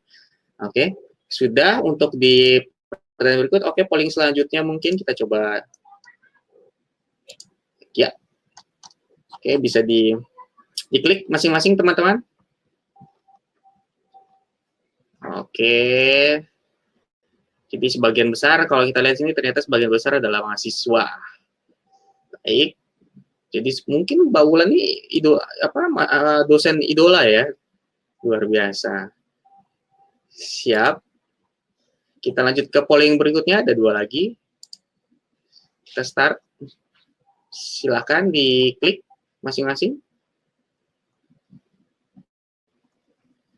Iya. Ada masalah keuangan yang dihadapi, jadi kita bisa tahu bagaimana membuat webinar selanjutnya ya. Ini kayaknya masih, apa yang kita bicarakan hari ini kayaknya seperti masih basic ya. Mungkin kita bisa lebih detail, lebih spesifik, sehingga mungkin bisa menjadi solusi yang lebih yang langsung bisa diaplikasikan oleh teman-teman ya. Baik, kita polling terakhir. Iya, ini mungkin buat topik next webinar yang diinginkan, apa yang kira-kira kalian harapkan. Kalau memang ada hal lain yang ingin ini, silakan di input di kolom Q&A, tidak apa-apa, tapi nanti dikasih kode ya, masukan buat masukan kita juga. Siap. Oke, terima kasih. Seperti janji saya tadi, saya akan memberikan dari video.id ada voucher diskon dengan kode Bantai Corona. Jadi kalau kalian ingin transaksi via sana di platform, bisa klik kode Bantai Corona, kalian akan dapat diskon 10% dalam pembuatan video. Di sana sudah ada banyak vendor-vendor dari seluruh Indonesia dengan pitch yang bermacam-macam juga tentunya. Baik, mungkin sudah cukup. Sudah bisa dilihat juga Mbak Wulan, nanti kita bisa tinggal bisa lihat pollnya. Baik, kita langsung ke pertanyaan aja ya Mbak Wulan ya, sudah jam 5, mungkin kita juga akan akhiri jam 5:30 ya, karena di Malang mungkin sudah cukup. Oh iya, Malang maghribnya emang ini. Yang udah publish ini ya yang harus saya jawab ya. Saya bacakan aja ya. Saya bacakan aja ya Mbak Wulan ya. Oh, boleh. Saya bacakan aja. Yang pertama dari Ainun Dista Vindina. Oke, dari Ainun ini dia bertanya, kalau kita beli reksadana, ada nggak sih Bu kriteria reksadana yang bisa dibeli baiknya seperti apa? Silahkan. Jadi gini nih, kalau beli reksadana, satu yang pertama tentukan tujuannya. Nah, jadi maksudnya tujuan itu kita butuh uangnya buat apa dan untuk jangka waktu berapa. Nah, jadi reksadana itu kan biasanya secara mudah gitu ya, kita bisa ada beberapa reksadana pasar uang gitu ya. Nah, itu kan jangka waktu kurang dari setahun dan resikonya hampir nggak ada. Nah, misalnya butuh duitnya tahun depan buat masukin anak sekolah, ambil reksadana yang itu. Naik lagi nih, ada reksadana pendapatan tetap. Jadi dia investnya itu misalnya di obligasi. Masih aman, tapi biasanya di atas tahun lebih gitu ya. Butuhnya misalnya 2 tahun buat mau umroh misalnya. Kasihlah di situ. Terus misalnya nih butuh jangka waktu lebih lama lagi. Saya butuh duit 5 tahun lagi Bu buat DP rumah. Ya udah bisa ambil reksadana saham atau reksadana campuran yang resikonya lebih gede. Ingat high risk, high return ya. Jadi memang kalau milih investasi itu memang bisa satu seri sendiri, tapi gampangannya seperti itu. Jadi cek tujuan, butuhnya berapa tahun, baru pilih jenis reksadana. Begitu sudah pilih jenis reksadana, bisa masuk ke banyak aplikasi. Saya nggak sebut nama ya, nanti boleh DM di IG saya ya, ada mamanya Kiana, DM aja. Nah, bisa masuk aplikasi, cari top reksadana dari kategori yang kita mau tadi. Terus habis itu, cari beberapa top reksadana, baca prospektusnya, baru putuskan kita mau invest di mana. Jadi memang tiap orang akan berbeda-beda, tapi aturan sederhananya seperti itu. Semakin dibutuhkan jangka panjang, maka ambil yang resiko lebih tinggi, karena toh kita nggak butuh dalam jangka dekat. Tapi kalau butuhnya jangka pendek, ambil yang resikonya rendah. Dan itu kita sangat terbantu dengan berbagai apps ya, banyak banget aplikasinya, jangan khawatir. Yang penting ada logo OJK ya, nanti kalau mau webinar selanjutnya khusus tuh topik cara milihnya dan sekaligus praktek gitu ya. Seru banget itu kayaknya ya. Sip. Gimana Ainun? Kayaknya sudah terjawab ya. Terima kasih Ainun. Oke, sekarang pertanyaan selanjutnya nih ya, dari Anif Ainun Husnia. Assalamualaikum Bu, saya mau nanya, perencanaan keuangan buat anak kos yang sederhana gimana ya? yang belum punya pekerjaan? Terima kasih, Bu. Oke, Gitu. nah enak ya kalau udah belajar dari sejak belum punya pekerjaan. Nanti kalau punya pekerjaan akan lebih gampang. Gampangnya gini aja nih, setiap kali dapat kiriman dari orang tua, ingat tadi rasio tabungan yang sehat itu adalah 10%. Jadi minimal setiap kali dapat kiriman, 10%-nya sisihkan dulu, jangan diambil-ambil apapun yang terjadi, kecuali kondisi darurat. Darurat itu bukan berarti pengen baju baru, make up baru, itu nggak darurat ya. Darurat itu ya kondisi pandemi seperti ini tuh baru darurat. Minimal 10%, tapi saran saya sih di 30 lah kalau bisa. Tapi kalau nggak bisa jangan memaksakan diri gitu ya. Sisihkan 10% dulu, itu adalah untuk tabungan. Yang nggak boleh diambil-ambil sama sekali. Terus dua, pakai skala prioritas. Jadi kalau anak kos itu butuhnya apa aja gitu ya. Nggak bisa kita memang kalau masih belum punya penghasilan minta tiap hari ke Starbucks misalnya. Nggak bisa gitu ya. Jadi harus benar-benar pakai skala prioritas. Yang ini butuh, mana yang ini ingin. Nah, itu yang benar-benar dibedakan. Yang permasalahannya kalau saya lihat di anak kos itu sebenarnya bukan masalah dia dapatnya kecil. Tapi mungkin kadang bergaul dengan lingkungan yang salah, yang akhirnya gaya hidupnya jadi ngikut lingkungannya. Padahal belum mampu gitu ya. Nah, itu yang sering terjadi. Nah, jadi bikin skala prioritas yang penting-penting dipenuhi dulu. Tapi ingat, tetap punya saving tadi. Nanti kalau udah punya saving, punya dana darurat, naik ke investasi nggak apa-apa gitu ya. Tapi jangan terus tiba-tiba saving, belum punya dana darurat, langsung ikut investasi bodong, terus kecewa. Akhirnya jadi lebih boros ya. Gitu sih sederhananya kalau anak kos. Savingnya didulukan. Ya. Gitu ya, Anif ya. Oke, makasih Anif ya. Oke, kita lanjut ke pertanyaan berikutnya ya. Oke, dari Nori Chandra Dika. Nah, dia bertanya gini, untuk perencanaan keuangan bulanan, rasio pembagiannya antara biaya hidup, tabungan, gaya hidup, sama investasi berapa ya idealnya? Nah, ini sebenarnya tiap orang itu kan beda-beda ya, tapi saya kasih yang standarnya aja nih, standar. Nah, misalnya kita punya 100% gitu ya, kalau bisa tadi tabungan jangan sampai kurang dari 10%. Kata saya angka ideal di 30%. Biaya hidup kalau bisa ya, ini kalau bisa 50% aja. 20% baru ke gaya hidup. Nah, kalau misalnya adik-adik bukan tipe yang suka gaya hidup yang aneh-aneh, malah enak yang 20% itu bisa ikut alokasi di tabungan gitu ya. Tapi kalau misalnya mau, ya nggak apa-apa. Nah, terus investasinya berapa? Tabungan itu selesaikan dulu buat memenuhi dana darurat gitu ya. Jadi tadi kalau udah punya antara 3 sampai 6 bulan dari pengeluaran bulanan, udah itu nggak boleh diambil-ambil kecuali pada saat darurat. Nah, baru setelah itu kita membangun investasi. Jadi tetap nabung lagi tapi untuk diinvestasikan. Jadi tahapannya begitu. Kenapa kita nggak langsung loncat ke investasi? Karena bisa jadi ini loh, kondisi persis nih pandemi nih. Kita udah habis-habisan diinvestasi, nilai investasi kita turun, pendapatan kita macet, kita nggak punya dana darurat. Akhirnya terpaksa ngambil investasi yang nilainya udah turun. Nah, itu kan kasihan banget gitu. Makanya tetap harus ada dana darurat supaya investasi tadi nggak ke ambil-ambil gitu ya. Nah, itu bisa seperti itu. Jadi 30% ke tabungan, 50% untuk biaya hidup sehari-hari yang wajib-wajib, 20% ke gaya hidup. Kalau memang nggak suka gaya hidup neko-neko, 20% masukin tabungan juga biar cepat tercapai dana daruratnya, baru setelah itu membangun investasi gitu. Oke, keren banget jawabannya. Oke, kita lanjut aja ya Bu ya. Kayak ini banyak banget pertanyaannya. Semoga kita bisa menjawab semuanya dengan baik ya. Semoga yang hadir juga jadi puas ya bertanya. Kita lanjut ke Mas Faizal Amir. Bu, seberapa waktu belakangan ini emas kan harganya naik? Misalnya kita punya kas pribadi, apakah lebih baik dibelikan emas mumpung harga naik atau simpan saja sebagai dana darurat untuk kebutuhan membeli makan ke depan? Mengingat kita tidak tahu kapan pandemi ini akan berakhir. Oke, kalau kata saya ya, kalau yang paling liquid itu memang dana darurat yang bentuknya cash. Kenapa? Karena naiknya harga komoditi emas itu kan karena ada krisis dan kita nggak bijak. Karena gini, kita nggak tahu nih ini akan naik terus ataukah nanti justru turun. Jangan-jangan begitu duitnya dibelikan emas di kondisi harganya sangat tinggi, terus tiba-tiba ada penurunan. Karena kan ini melonjaknya juga sangat mengagetkan. Dan melonjaknya bukan disebabkan oleh fluktuasi yang normal di pasar. Kan karena kondisi yang heboh, langsung emasnya jadi safe haven, jadi melonjak. Jadi kata saya, apalagi kalau buat harian belum jelas, streams of income atau aliran pendapatan belum ada, mending tetap pegang cash aja, jangan beli apa-apa dulu gitu ya. Kecuali dana darurat yang bentuknya cash tadi udah benar-benar ada gitu ya, nggak ada masalah, terus pengen ngambil emas nggak apa-apa, tapi saya rasa kayaknya kita mending wait and see. Karena kalau kita demand emas kita tingkatkan lagi, ya nanti kan harganya akan terus naik lagi gitu ya, dan kita nggak yakin nih kalau ini hanya dipicu oleh supply demand, nah tahun depan pas ternyata butuh dan pengen jual malah turun gitu ya. Jadi emas itu sebenarnya kita bisa pegang terutama untuk ngalahin inflasi sebenarnya gitu. Kalau untuk pertambahan aset yang signifikan, mending investasi di bidang lain ada yang lebih signifikan.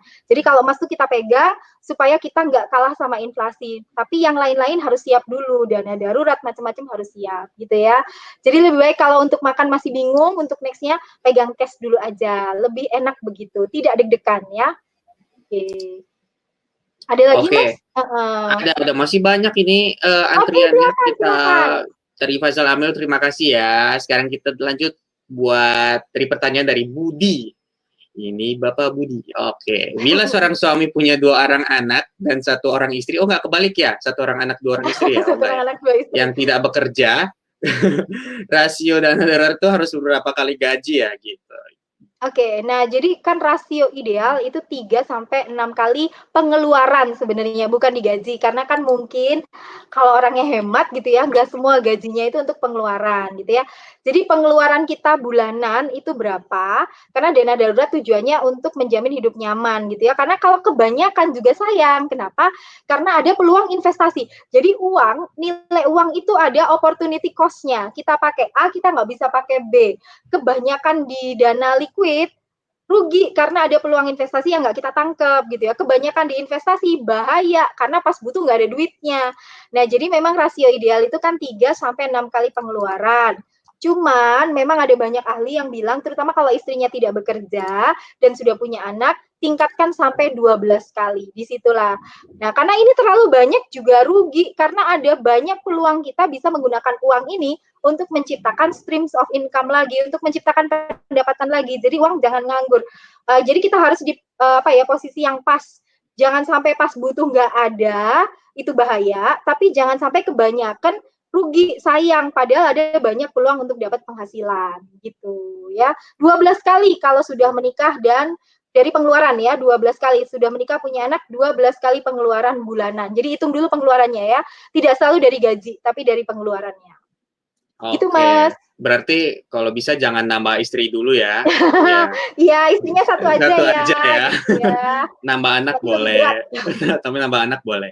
Oke. Makasih ya Budi ya. Sekarang kita ke Zuhrotur Rashidah. Bu, bagaimana sebaiknya perencanaan keuangan untuk seorang yang hanya pendapatannya gaji PNS saja dan ingin bisa memiliki investasi? Oke, nah ini kan kadang kita agak skeptis atau underestimate gitu ya, kalau PNS nanti apa saya bisa sih punya investasi. Nah, saya sendiri membuktikan saya PNS gitu ya, dan awalnya juga hidup benar-benar dari gaji PNS yang kita tahu sendiri ya sedikit-sedikit di atas UMR ya, nggak tinggi-tinggi banget, maksudnya cuma sedikit di atas UMR. Jadi gajinya ya mepet gitu ya. Nah, makanya saya tadi bilang, ini semua cuma masalah alokasi. Kalau kita PNS yang penghasilannya itu sedikit, berarti langkah kedua adalah menciptakan aliran income yang baru. Aliran income yang baru itu bisa apa? Bisa dapat second job, third job kalau memungkinkan. Kalau di saya itu memang memungkinkan karena di kita hanya yang penting target selesai, terpenuhi, kita bisa nih dapat tambahan. Nah, tapi kalau bagaimana yang benar-benar nggak memungkinkan, memang benar-benar hanya bekerja di situ, streams of income-nya cuma satu. Nah, berarti harus bikin investasi. Gimana caranya nih? Dana saya cuma dikit kok bikin investasi. Pakai rules yang tadi dulu. Berarti pertama, tetap harus ada saving. Jadi sesedikit-sedikitnya pun, itu harus tetap kita atur untuk saving. Toh kalau kita merasa itu tidak mencukupi, hidup itu kalau nggak cukup pilihannya 2. Naikkan income, gimana caranya, atau turunkan pengeluaran. Udah prinsipnya itu, gitu ya. Jadi kalau kita merasa ini gajinya kecil, berarti saya tetap harus ciptakan streams of income yang lain. Kadang kalau kita gajinya kecil itu, waktu untuk mengerjakan pekerjaan itu juga kecil kok. Jadi kita masih punya spare waktu yang lain untuk mengerjakan yang lain-lain. Berarti tadi di slide saya salah satunya adalah cari peluang. Mana yang kita bisa kerjakan untuk menambah streams of income. Terus setelah dapat beberapa streams of income, disisihkan dulu untuk dana darurat selesai, baru bikin investasi. Nah, apabila kita masih pemula ya dalam investasi, ingat prinsip investasi itu 2. Satu, don't put your egg in one basket. Jangan taruh semua telur di satu keranjang. Keranjang jatuh, telurnya pecah. Dua, never invest in something you don't understand. Tidak usah berinvestasi di yang kita nggak ngerti. Apalagi cuman ikut-ikutan, ya. Karena pasti banyak hancurnya kalau di situ. Jadi kalau invest itu ngerti dulu, baru investasi. Jadi jangan sampai nggak ngerti apa-apa, ngikut-ngikut, tiba-tiba investasi bodong, duitnya hilang semua, gitu ya. Sayang sekali. Jadi begitu ya, saya sendiri membuktikan saya PNS tapi tetap bisa punya streams of income yang lumayan dari investasi. Berarti masih kebukti. Ya bisa, artinya tetap bisa. Yang penting semangat gitu ya. Semangat. Oke, yang penting semangat ya. Sip. Terima kasih Zuratul Rashidah. Sekarang kita lanjut ke pertanyaan berikutnya dari Zahratul Mujahidah. Waduh, anak pesantren semua kayaknya yang hadir. Assalamualaikum Bu, mungkinkah ada tips dan trik untuk investasi saham bagi pemula yang pendapatannya masih belum tinggi? Mungkin ada saran? Gitu. Silahkan. Oke. Kalau saya tanya dulu ya, investasi saham itu investasi jangka panjang. Yang jangka pendek udah terpenuhi belum ya? Nah, kalau semua udah terpenuhi, dana darurat aman, dana jangka pendek udah ada, baru kita ngomongin saham. Karena saham itu kan pasti resikonya tinggi, tapi returnnya juga tinggi. Cuman kalau ada yang mau pegang di bawah 5 tahun ya dalam jangka pendek, itu agak yang ngeri-ngeri sedap lah ya. Kalau lihat nih sekarang nih ya, indeks kita udah turun, otomatis harga-harga ini kan berarti turun ya. Indeks kan kumpulan harga-harga turun, indeksnya turun. Kalau kita belum punya yang jangka pendek, itu udah kita panik tuh. Kita tarik-tarik, malah nilainya berkurang. Nah, jadi saya ingetin dulu yang jangka pendek udah punya belum. Nah, saham itu adalah biasanya untuk yang jangkanya lebih panjang. Terus, apakah pemula ini harus punya duit banyak dulu? Gini nih sebenarnya ini. Makanya sebenarnya kalau untuk yang duitnya benar-benar mepet, saya lebih sarankan ke reksadana saham kalau untuk jangka panjang. Kenapa? Karena kita tetap bisa punya portofolio dengan duit yang lebih kecil. Karena apa? Kan itu kayak urunan nih, urunan orang banyak sehingga kita bisa punya portofolio saham. Sahamnya yang kita beli bisa macam-macam meskipun duit kita terbatas. Terus kita bisa nggak fokus di satu saham. Karena ingat ya tadi, don't put your egg in one basket. Jangan taruh telur itu di satu keranjang. Jangan-jangan kita invest di satu saham pas harganya turun drastis kita panik karena ya cuma punya satu. Kalau bisa punyanya banyak. Cuman punya banyak jenis saham itu berarti butuh duit yang lebih banyak kan untuk awalnya gitu ya. Nah, kalau untuk pemula memang satu saran saya adalah mending invest di saham yang sifatnya blue stock ya, blue chip stock ya. Jadi maksudnya saham-saham yang memang kinerjanya bagus. Kalau indeks berarti LQ45, mending itu. Karena ini kan pemula ya, kita bicara pemula. Dua, habis gitu jangan invest di sektor yang kamu nggak ngerti. Udah itu aja. Tiga, prediksi masa depan ini bisnis ini masih jalan terus sampai berapa tahun. Sampai ketika saya butuh duit ini, bisnis ini masih survive atau enggak.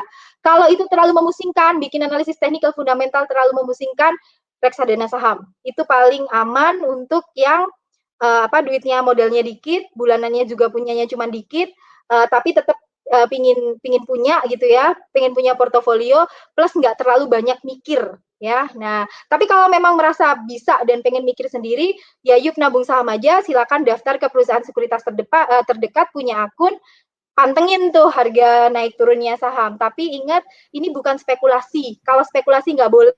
Kalau cuman bingung aja, klik naik turun, kita bukannya memperbaiki kondisi ekonomi Indonesia, tapi ikut menjatuhkan. Jadi kalau niat saham adalah investasi jangka panjang, ya. Wah, Begitu, Mas. kayaknya butuh sesi tersendiri nih buat investasi, kayak menarik banget. Saya aja penasaran banget tuh soal reksadana, soal blue chip dan lain-lain. Oke, terima kasih dari Zahratul Mujahidah. Lanjut ke Anggit Anggrahito. Oke, dari Anggit Anggrahito dia bertanya gini, Bu Wulan, saya Anggit ingin bertanya, saya belajar berinvestasi di resiko tinggi. Nah, waktu terjadi bencana seperti wabah ini, nilai investasi turun. Apa yang sebaiknya dilakukan jika kita butuh uang? Produk investasi dijual kalau rugi apa berhutang? Gitu. Nah, berarti Anggit nih belum mikirin yang dana-dana darurat jangka pendek, tiba-tiba udah langsung naik ke resiko, ya investasi yang resikonya tinggi. Saya bilang memang investasi yang resikonya tinggi itu dalam jangka pendek pasti nilainya turun. Apalagi kalau dalam kondisi pandemi seperti ini, ya kan? Ibarat ini nasi udah jadi bubur kan? Nah, bisa nggak gini, Anggit ya, cari dulu sumber-sumber lain untuk kita bisa dapat uang dulu. Kalau itu memang mentok, ya mau nggak mau itu harus diambil meskipun berkurang banyak. Tapi kalau bisa jangan disenggol dulu lah. Kalau ada sumber lain, cari dulu deh. Maksudnya makanya tadi ya, mengevaluasi diri, bikin skala prioritas, mengevaluasi tujuan lagi, coba sih cek-cek di sekitar kita masih ada nggak duit yang bisa kita pakai gitu ya. Kalau berhutang juga tidak terlalu disarankan, terutama kalau itu untuk memenuhi kebutuhan yang konsumtif. Kenapa? Kalau hutang itu kan ada bunga ya, dan kadang kita nanti nggak kuat nih bayar bunganya, jadi bikin masalah baru. Nah, kalau misalnya utang sama teman, sekarang orang kondisinya sama ya, semua pusing gitu ya. Jadi kayaknya berat kalau ada teman yang ngutangin. Rata-rata kalau kita utang ke perbankan ada bunga dan kadang kita kebelit nih bunganya. Jadi kalau emang udah kepepet banget ya gitu ya, oke lah ngambil investasi, tapi ini jadi pelajaran bahwa ini loh, kalau kita ngotot di investasi jangka panjang, padahal yang jangka pendek kita belum punya. Akhirnya ya begini ini gitu ya. Jadi ini jadikan pelajaran hidup, nggak apa-apa, nanti start fresh, siapkan dulu dana yang jangka pendek, baru lari ke investasi jangka panjang yang resikonya besar. Gitu ya Mas Bontot. Nah, iya, terima kasih Mbak Ulan. Mas Anggit deh harusnya yang diterima kasihin. Makasih ya Mas Anggit ya. Oke Mas Anggit, apa gue bilang jangan investasi, investasi juga kau. Gitu. Lanjut ya. Investasi yang beresiko dia ya. Yang beresiko ya. Ya. Oke deh, lanjut ke Almadia Frisca. Mau tanya Bu, misal gaji kita masih sedikit, tapi sebagian besar penghasilan untuk kebutuhan sehari-hari atau konsumsi, terus baiknya apa yang harus kita lakukan dulu? Harus dilakukan dulu. Oke. Almaidia evaluasi dulu. Sebenarnya yang kecil gajinya, beneran kecil, ataukah kita kegedean konsumsinya? Nah, makanya evaluasi pakai skala prioritas ya. Selama ini apakah konsumsi saya itu udah pas atau adakah cara bikin konsumsi ini jadi lebih kecil? Karena gini loh ya, saya aja ngerasain banget, contoh nih, bulan kerja kantoran, dari pagi sampai sore, otomatis makan itu di luar. Nah, kita kalau misalnya sekali makan di luar, plus ada kopi-kopinya gitu, kalau di Malang kan paling nggak 30-50 ribu. Kalau di tempat yang lumayan gitu ya, apalagi kalau misalnya di Jakarta itu jauh lebih mahal lagi. Nah, 50 ribu. Nah, padahal kalau masak sendiri tuh ya, apalagi kalau dimakan-makan sendiri menunya nggak terlalu ribet, 50 ribu bisa bertahan berhari-hari. Kalau misalnya mau bawa bekal sendiri, bikin kopi sendiri, kopi saset cuman berapa sih gitu ya. Kalau kita ngopi di tempat-tempat ngopi-ngopi itu kan pasti di atas 30-40 ribu. Nah, apakah seperti itu ataukah udah bare minimum? Kalau udah kok Bu, saya udah bener-bener berusaha meminimumkan pengeluaran, tapi kok tetap aja duitnya habis mulu buat konsumsi. Ya berarti memang gajinya kurang banyak. Kalau gajinya kurang banyak, cari stream of income. Jadi kalau mengevaluasi tadi balik ya, tingkatkan pemasukan atau turunkan pengeluaran. Kalau pengeluaran udah nggak bisa turun lagi, udah habis, berarti cari peluang di sekitar yang bisa menambah income kita. Karena itu tadi, kadang kita itu kalau gajinya dikit di satu pekerjaan, itu waktu yang kita butuhkan juga dikit gitu ya. Saya pernah kok ya ngalamin nih, misalnya nih, ngajar nih, sebulan gajinya cuman 1,5 juta, tapi memang ternyata tampilnya juga cuman satu kelas gitu loh. Jadi cuman tampil satu kelas. Nah, maksudnya misalnya saya hanya bertahan di situ, kan saya sebenarnya punya banyak waktu yang bisa saya pakai untuk melakukan hal yang lain, nambah income. Jadi pilihannya seperti itu ya. Jadi evaluasi dulu, konsumsinya ketinggian ataukah memang income-nya terlalu kecil. Kalau terlalu kecil, cari income baru gitu. Oke, Mbak Ulan, kayaknya kita kan sekarang udah 17.25 ya. Oh iya, satu pertanyaan ya. Satu pertanyaan lagi ya berarti ya. Oke. Mungkin maaf teman-teman, mungkin yang masih mau tanya-nanya, mungkin ke IG-nya Mbak Ulan aja kali ya. Mamanya Kiana, boleh di DM. Ke Mama Kiana, bisa langsung DM, bisa ngobrol, atau nanti kita akan ketemu di webinar selanjutnya. Makanya kalau mau nanya langsung buru-buru, langsung cepat, jadi kita langsung bisa tanyakan langsung kepada Mbak Ulan. Oke. Kita lanjut pertanyaan terakhir kalau begitu ya, dari Agus Mahardianto. Salam Bu Ulan, bertanya, untuk keluarga muda antara investasi dan memenuhi kebutuhan keluarga, lebih baik investasi beli rumah atau beli saham saja? Oke, nah udah punya rumah belum? Pertanyaannya kan begitu. Jadi rumah itu memang biasanya harus didulukan gitu ya, karena ini untuk keluarga. Karena kalau kita punya keluarga, apalagi punya anak kecil, itu terlalu banyak berpindah-pindah. Nanti anak-anak itu biasanya nggak ada masalah gitu loh. Maksudnya itu nomaden itu kurang baik. Jadi kalau bisa memang beli rumah dulu. Nah, bagaimana cara beli rumah? Nah, kadang ini gampangnya gini nih. rumah itu kan bisa KPR, tapi KPR-nya itu kan kita butuh DP. Nah, usahakan DP itu selalu 30% supaya nanti cicilannya itu nggak berat-berat gitu ya. Dengan DP 30%. Nah, ternyata, Bu, saya buat mencapai DP 30% ini aja saya belum punya duitnya. Itu gimana? Nah, disitulah kadang kita pakai trik pakai reksadana saham. Jadi, kita lihat gini nih. Misalnya saya mulai di titik tahun ini, terus saya berencana punya rumah 5 tahun lagi. Mau DP rumah. Nah, untuk mengumpulkan 30%-nya itu, saya masukkan duit saya sekarang ke reksadana saham per bulan berapa nih mampunya gitu ya. Misalnya mampunya 1 juta, ya udah masukin terus 1 juta, 1 juta, 1 juta, 1 juta. Reksadana saham itu high risk, high return. Jadi, returnnya nanti gede, tapi memang harus dipegang dalam jangka panjang. Jadi nggak bisa tuh 2 tahun diambil, setahun diambil, itu biasanya masih fluktuatif. Nah, ambilnya di 5 tahun. Nah, dari 5 tahun tadi kita akhirnya jadi punya DP. DP-lah rumah tersebut, setelah itu tinggal nyicil aja. Jadi triknya begitu. Jadi maksudnya ini yang penting itu salah satu yang kita harus punya duluan rumah. Tapi untuk bisa punya rumah, kita bisa akalin dulu bikin DP-nya tadi dengan reksadana saham gitu. Jadi itu triknya aja supaya bisa nyampe dapat rumahnya tadi. Oke deh, kayaknya seru banget obrolan kita si sore ini. Pertanyaan tuh masih banyak. Kayaknya saya jadi merasa bersalah bahwa kita nggak bisa menjawab semua pertanyaan ya, Mbak Wulan ya. Iya, waktunya terbatas ya. Terbatas, jadi mohon maaf teman-teman semuanya. Oke, Mbak Wulan, ini final statement sebelum kita menutup acara pada hari ini. Kira-kira. Oke, nah jadi final statement-nya intinya don't forget to make a plan ya. Jadi kenapa? Karena financial planning itu bisa membawa kita lebih dekat ke tujuan keuangan kita, yaitu mencapai financial freedom. Enak banget kalau hidup itu udah nggak harus mikir duit mulu, karena duitnya udah ada gitu ya. Mungkin next session bisa kita bahas per dalam satu persatu sih kalau teman-teman mau gitu ya Mas Bontot ya. Iya, oke deh. Terima kasih Mbak Wulan. Terima kasih teman-teman yang sudah hadir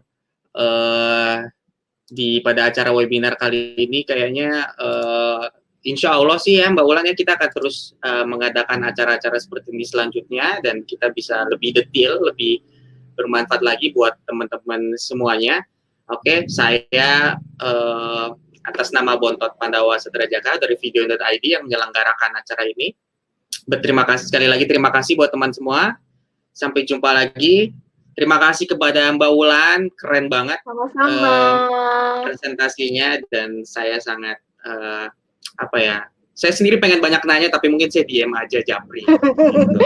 Oke deh, mungkin next session ya, nanti punya masalah keuangan apa boleh nanya gitu. Oke, kalau gitu sekali lagi saya ucapkan terima kasih teman-teman. Sampai ketemu kembali. Tetap sehat, tetap semangat. Semoga epidemi ini memang berat, tapi ini bisa jadi sebuah pembelajaran buat kita untuk tetap bertahan menjadi orang yang lebih kuat lagi, lebih hebat lagi, lebih bisa survive, dan lebih banyak bersyukur mungkin ya dalam kondisi yang biasanya. Oke, terima kasih.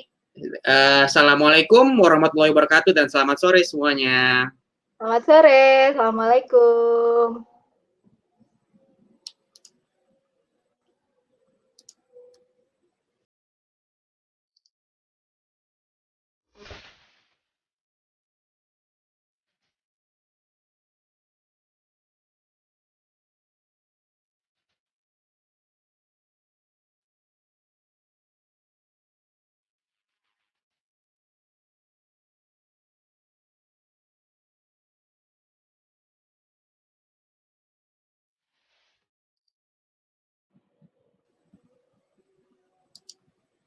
Perhatikan, detik ini semua konten brand keren prioritas pada konten video. Sedangkan Anda di waktu yang sama masih berkutat mencari vendor yang pas untuk pitching. Kalaupun ketemu, nggak pas budgetnya lah, nggak suka portofolionya, atau vendornya malah kabur. Pusing, itu Anda. Saya tidak. Karena saya mengenal Videoin.id, solusi online marketplace jasa produksi video. Dengan mengakses Videoin.id, Anda dapat memilih beragam jasa produksi video yang ditawarkan oleh vendor. dengan harga yang transparan, lingkup pekerjaan yang jelas, serta beragam pilihan jenis atau style video dan vendor. Juga tentunya keamanan pembayaran. Nggak perlu banyak was-was deh, karena videoin.id juga dilengkapi sistem manajemen project yang mudahkan Anda dan vendor mengontrol proses produksi. Masih bingung? Enggak dong, langsung videoin aja di videoin.id.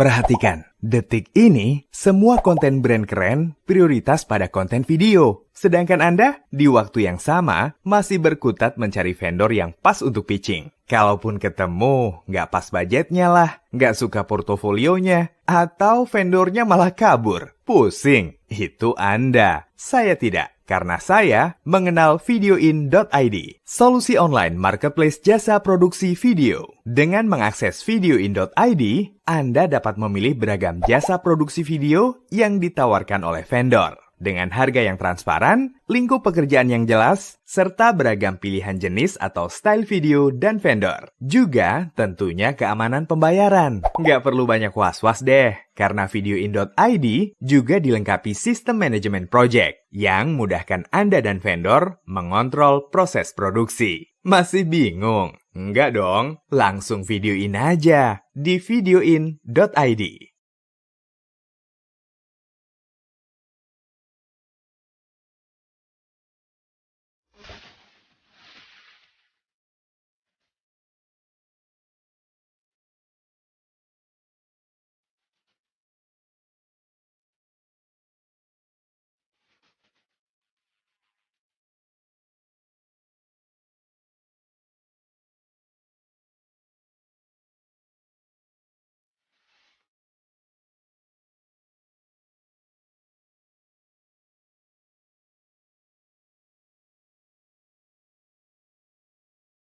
Perhatikan, detik ini semua konten brand keren prioritas pada konten video. Sedangkan Anda di waktu yang sama masih berkutat mencari vendor yang pas untuk pitching. Kalaupun ketemu, nggak pas budgetnya lah, nggak suka portofolionya, atau vendornya malah kabur. Pusing, itu Anda. Saya tidak. Karena saya mengenal videoin.id, solusi online marketplace jasa produksi video. Dengan mengakses videoin.id, Anda dapat memilih beragam jasa produksi video yang ditawarkan oleh vendor. Dengan harga yang transparan, lingkup pekerjaan yang jelas, serta beragam pilihan jenis atau style video dan vendor. Juga tentunya keamanan pembayaran. Nggak perlu banyak was-was deh, karena videoin.id juga dilengkapi sistem manajemen project yang mudahkan Anda dan vendor